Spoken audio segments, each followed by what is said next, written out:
Masih dengan Profesor Kardus, tak berijazah tapi jenius. Ya, inilah pertama kali teknologi fusi nuklir generasi ke-6 diungkap ke publik.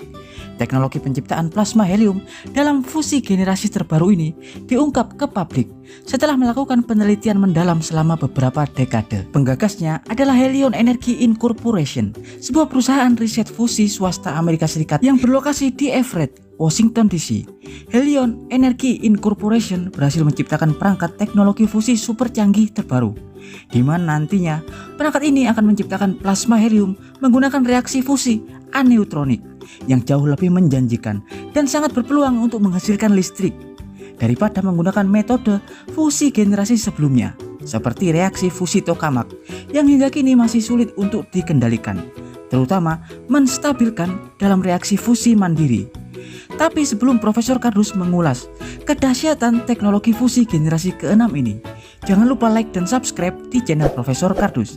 Tak berijazah tapi jenius, untuk mendapatkan informasi dan notifikasi-notifikasi terbaru dari sudut-sudut bumi dan sudut-sudut alam semesta lainnya. Ya, seperti yang kita tahu, lebih dari 40 tahun penelitian telah dilakukan demi mewujudkan mimpi menghasilkan listrik berkelanjutan, efisien dan ramah lingkungan dengan memanfaatkan sumber energi potensial yakni fusi nuklir, layaknya pada fusi matahari.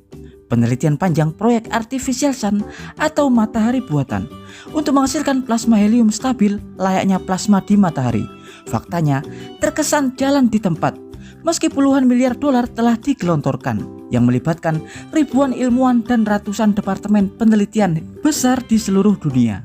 Banyak metode yang telah dijalankan, mulai dari penciptaan plasma berbasis laser sampai yang paling umum pereaksian isotop hidrogen pada reaktor tokamak. Mulai dari teknologi fusi generasi awal hingga generasi kelima, tetap saja sulit untuk menciptakan plasma fusi mandiri. Dalam konten sebelumnya, Profesor Kardus sering mengulas tentang penciptaan reaksi fusi Artificial Sun dalam reaktor tokamak generasi keempat melalui penggabungan isotop hidrogen, deuterium, dan tritium yang hingga kini masih sulit dilakukan karena penggabungan deuterium dan tritium menghasilkan kelimpahan neutron cepat yang cukup besar hingga akan berpotensi menghasilkan ledakan reaktor jika dipaksakan. Ya, asal Anda tahu, penciptaan fusi dalam tokamak menggunakan deuterium dan tritium adalah yang paling mudah. Plasma fusi yang dihasilkan sulit untuk dipertahankan dan metode tersebut telah sering Profesor Kardus ulas. Tapi kini terobosan besar telah berhasil dilakukan oleh sebuah perusahaan energi Amerika Serikat yang bernama Helion. Meski diketahui berhasil menciptakan alat atau akselerator plasma yang mampu menciptakan plasma fusi aneutronik atau plasma yang minim emisi neutron dengan suhu di atas 100 juta derajat Celcius. Bahkan perusahaan tersebut telah berhasil mematenkan akselerator plasma miliknya, yang artinya hanya mereka yang saat ini boleh mengembangkan teknik penciptaan plasma fusi untuk energi dengan teknologi tersebut. Penelitian panjang tersebut dimulai dari tahun 2004 dan hingga kini berhasil menghasilkan prototipe yang berhasil diuji dan sedang dalam tahap kelayakan akhir yang digadang-gadang akan dapat memproduksi listrik secara komersial pada tahun 2025 mendatang. Perangkat akselerator plasma tersebut bernama FRC atau Field Reverse Configuration atau plasmoid konfigurasi medan terbalik yang menabrakkan plasma dengan sangat cepat dan mengkompresinya di medan magnet. Ya, metode ini menggunakan bahan bakar deuterium dan helium-3. Asal Anda tahu, helium-3 adalah isotop helium yang super langka dan sangat sulit untuk diciptakan. Helium-3 dapat diciptakan melalui proses fusi deuterium dan peluruhan tritium. Tapi diketahui, helium-3 sangat melimpah di bulan. Karena kelangkaannya, helium-3 jumlahnya sangat terbatas dan sangat mahal. Dan seandainya Anda bertanya, mengapa ya harus helium-3 yang digunakan pada proses penggabungan fusi? Padahal diketahui, proses penciptaan fusi melalui penggabungan deuterium dan tritium jauh lebih mudah dan bahan tritium jauh lebih melimpah. Asal Anda tahu, meski penciptaan fusi melalui reaktor tokamak mudah dicapai, tapi proses tersebut beresiko dan sulit stabil. Proses deuterium tritium menghasilkan emisi neutron cepat sekitar 14 mega elektron volt yang sangat berbahaya jika dipaksakan memasukkan bahan deuterium dan tritium berlebih. dapat mengakibatkan ledakan reaktor. Tapi seandainya tidak dipaksakan menggunakan bahan deuterium tritium dalam jumlah besar, plasma fusi yang tercipta hanya plasma ringan dengan densitas rendah dan sangat tidak stabil. Hal itu adalah masalah utama pereaksian deuterium tritium. Hal yang berbeda dengan pereaksian deuterium dan helium-3. Ya, atom helium-3 terdiri dari 2 proton, 1 neutron, dan 2 elektron. Sedang atom deuterium terdiri dari 1 proton, 1 neutron, dan 1 elektron. Seandainya keduanya fusion atau digabung, mereka akan menjadi helium dengan 2 proton dan 2 neutron dan melepaskan 1 proton berlebih. Pelepasan proton tidak mengganggu. Berbeda dengan tritium yang memiliki 1 proton dan 2 neutron. Jika digabungkan dengan deuterium akan menghasilkan helium, 2 proton dan 2 neutron dan 1 neutron berlebih.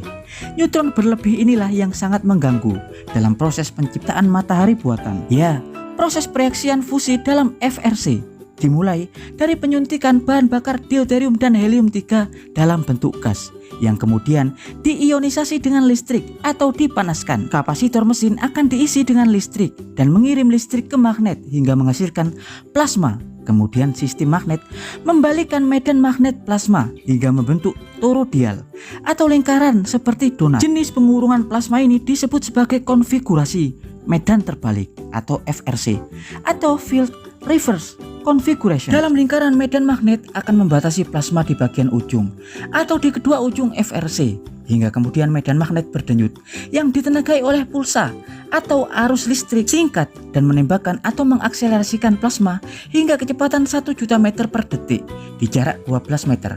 Kedua plasma dari ujung ke ujung akan bertabrakan atau collider di bagian tengah atau di pusat sistem FRC. Kedua plasma tersebut kemudian bertemu dan selanjutnya akan dikompresi atau ditekan oleh medan magnet super kuat hingga menghasilkan kerapatan tinggi dan suhu mencapai 100 juta derajat Celcius. Pada suhu ini ion deuterium dan helium-3 akan bereaksi dan melebur. Saat fusi terbentuk, plasma kemudian mengembang. Selain prosesnya yang membedakan penciptaan fusi pada akselerator FRC dan reaktor tokamak adalah proses penciptaan listrik atau proses konversi menjadi listrik.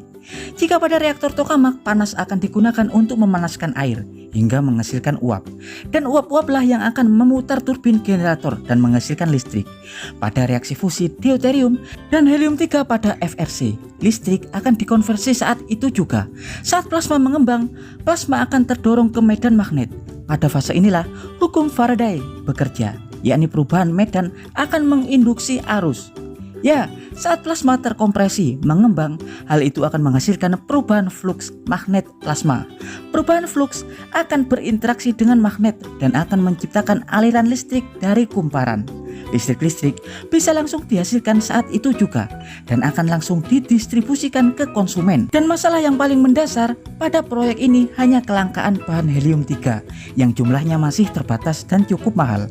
Tapi diharapkan nantinya dengan berkembangnya teknologi, helium-3 diharapkan dapat lebih mudah diciptakan dan diproduksi. Ya, dan demikian informasi singkat dari Profesor Kardus tentang fusi generasi ke-6. Profesor Kardus dari Helion Technology Incorporation mengabarkan.